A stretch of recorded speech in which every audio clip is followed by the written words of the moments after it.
What up, YouTube? You already know. Big Lou tapping back in. Well, what it do with Big Lou and MCR 2, baby.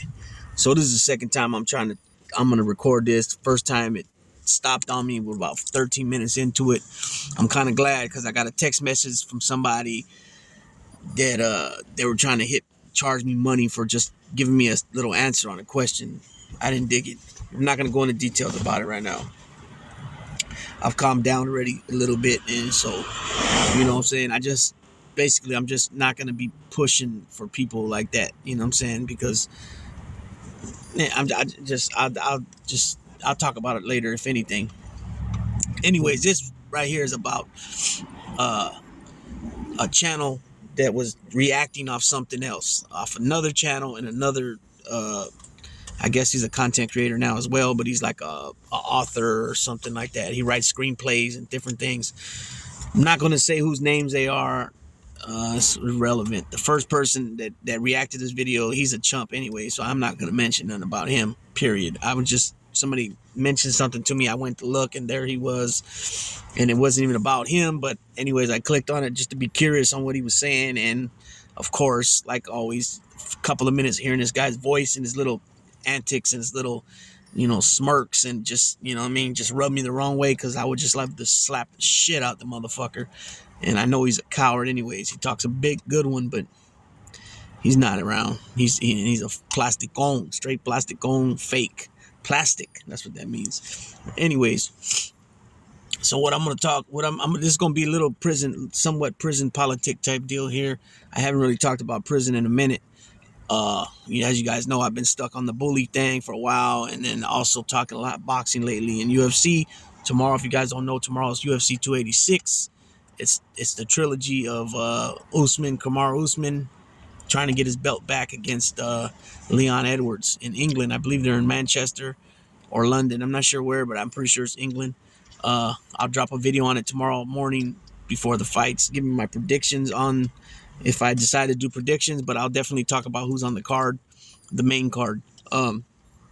So anyways, what I was getting to was that, I heard some things about, one thing I heard that, since it's right off the top of my mind, is that a certain famous tattoo artist is in books, tattoo magazines, whatever, is in the New York State prison system, and he's tattooing on black guys. Okay, me personally, I don't got a problem with that. I give a flying fuck about it, all that shit, to be honest with you, racist shit.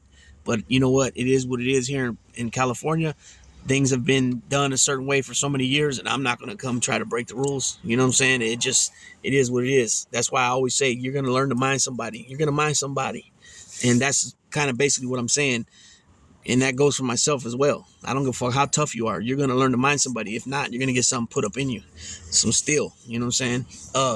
And so that's not permitted here. There ain't going to be no white dude tattooing on black guys here in California. There's not going to be white dudes tattooing on northern Latinos either. There's not going to be white dudes tattooing on Samoans, Asians, any type of Asians, Cambodian, Vietnamese, Korean, Laotian, none of that. It ain't happening. Northern Latinos, like I already mentioned them. So let me give you a little. So basically, somebody has a certain ideology.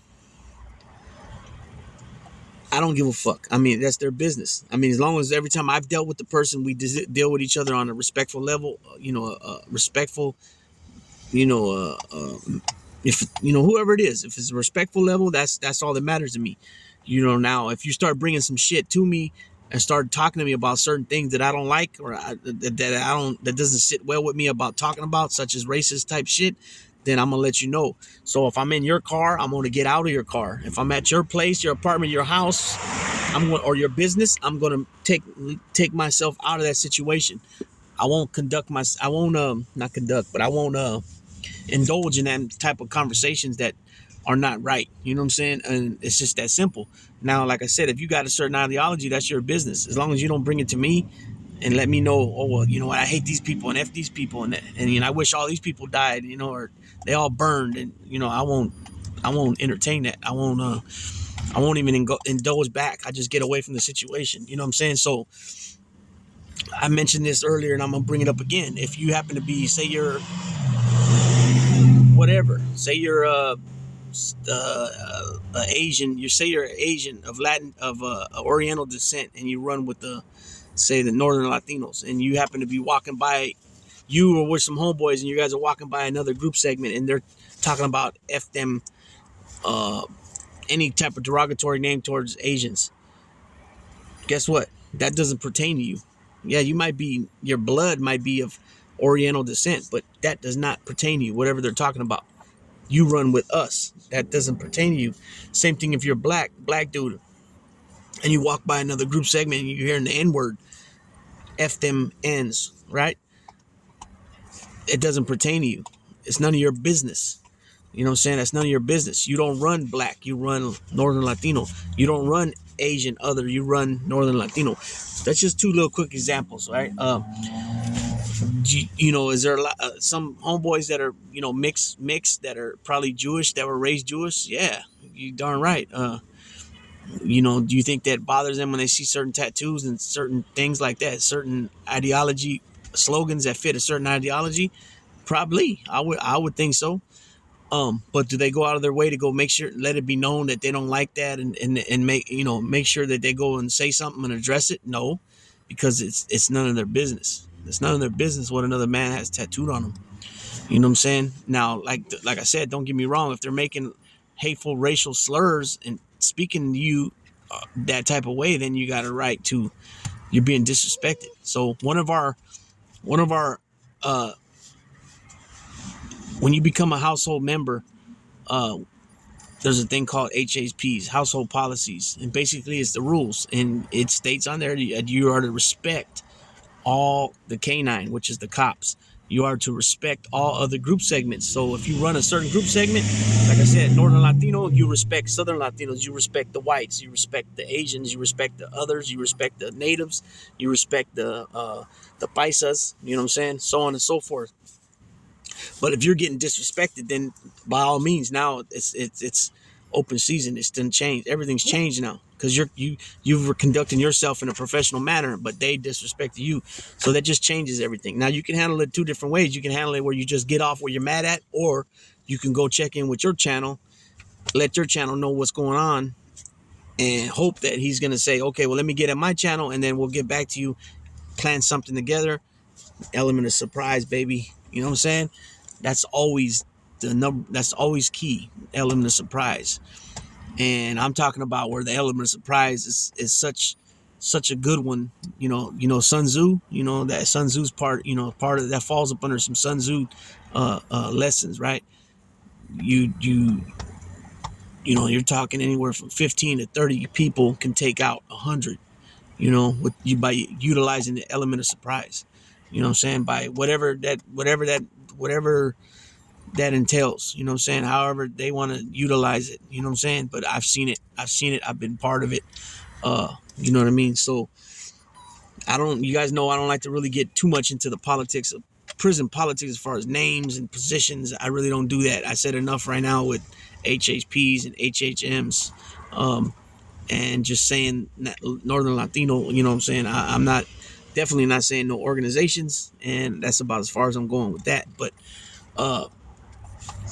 California is a beast of its own when it comes to politics, prison politics, and these politics that I'm speaking of, or that you guys hear of, follows cats to the street as well. If depending on what group segment you're with, and depending on which how far you've if you became a member of a certain group, definitely is going to follow you on the street. And there ain't no, that you heard that saying, right? Blood in, blood out.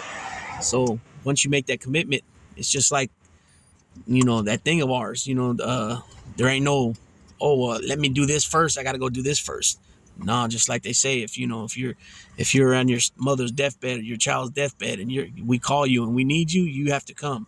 Well, it's the same thing. It's the same thing. I think, didn't I just mention this just recently? Yeah, I mentioned in the video I did on the reaction to Thin Dudes. I said that certain group segment mimicked this thing of ours. So same thing, blood in, blood out, and But like what I just said right now, if you're at your child's deathbed and we call you, you have to come. It's the same thing. It ain't no different.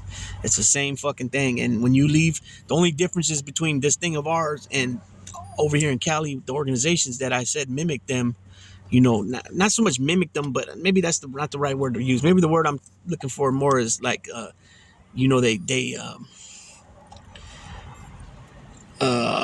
they structured themselves after them somewhat. You know what I'm saying? One group did a little bit more because part of their logo is, one of the originals that hit New York City way back when. But the difference is that the inside, when it comes to this, the inside runs the outside. So in other words, what I'm saying is that when you're locked up, they run what goes on out here. Okay, if you're not the boss and you're doing a long stretch, such as, like, for example, Vic Amuso, Carmine Persico for all those years, John Gotti for some of those years. Okay, yeah, they are running things, but they still have somebody on place off the outside. That's the active boss. I mean, excuse me, the acting boss. Day-to-day operations, running the day-to-day operations, and maybe once a month they're able to get messages back and forth. You know what I mean, or whatever it might be. Now, here's the main dudes, the main cats are locked up. And then if they were ever to have a date, if they ever had a date, most of them don't have dates. So if they did have a date, the last guy that did have a date was back in the late 90s, mid 90s or late 90s. He got out. What happens is once you leave the system, you relinquish that position, and then they'll fill that position with somebody else. But you don't leave your, oh man, how do I say this without saying too much? I'm just gonna leave it at that. If you were say a captain, we'll just say a captain because that's a general term. That's a general term, right? You hear that a lot, captain, capo. If you were a captain when you left prison, you won't be a captain when you hit the street. You'll be equal to it's somewhat being equal, but you're no longer a captain in title no more. And I'll leave it at that. And it's getting dark. So let me hurry up and shut this down. So yeah, so that's just a little bit of that. I just wanted to kind of I don't want to say piggyback because I can't stand the dude, but just give a little bit about what it is, what the West Coast is, the difference. Oh, and then also I met two cats these are two white boys that were from Chicago. They both belonged to Puerto Rican gangs. One was a Imperial gangster. I know for sure he was an Imperial gangster. He had a tattoo on his back, big as fuck. It took half his back. Imperial gangster. The other one was, I believe, he was either a Puerto Rican stone or a Latin maniac disciple, but I think he was a Puerto Rican stone. And both of them dudes said the same thing. They came here. They didn't like the politics because, like I said, they grew up with Puerto Ricans and Mexicans on the street. They were from a Puerto Rican gang. But because the way the politics are here in California, they were not going to rock the boat. They were going to follow suit. They were going to fall in line and follow the rules. And that's exactly what they did. And when it came time, they got down. They didn't let it. They didn't, play that shit. Oh, we didn't see what happened. We didn't know what was going on. Like when this little riot happened, there was some dudes that say, oh, we were sitting on the toilet. We didn't know what was going on. They end up getting fucked up and rolled up out of there because they didn't jump when they were supposed to jump. These dudes jumped. These dudes were white dudes. They were from Chicago. Like I said, they jumped. I met another white dude. He was from New Jersey. He went by Jersey. That's what everybody called him. In California, he was out of San Diego. And he was telling me, how it was back in New Jersey. And I think he even did state time in New York too. Because what happened with him was he was living somewhere. I'm not sure where at. And I don't think, and from my knowledge, he was only about an hour out of the city. And so when he started messing around, doing his thing, I don't know if he meant like he was doing his thing as far as like product going back and forth from Jersey to New York, or was he, excuse me, doing his thing, like, getting high, doing his thing. But eventually he got busted, and I believe he went to prison in New York too. And so he was telling me how New Jersey system and the New York system was pretty similar, that, you could be a white dude and be celled up with a black dude. You could be white celled up with a Puerto Rican. A Puerto Rican could be celled up with a black dude, vice versa. And that, once you get out of the cell and go to the yard, and you know, things were a little bit different, but it was nothing like California, he told me. And then he already had been doing time in California for a good 15 years when I met him too. 10, 15 years, something like that. He was already like in his 50s when I met him. So he already did state time in New York, New Jersey, and California.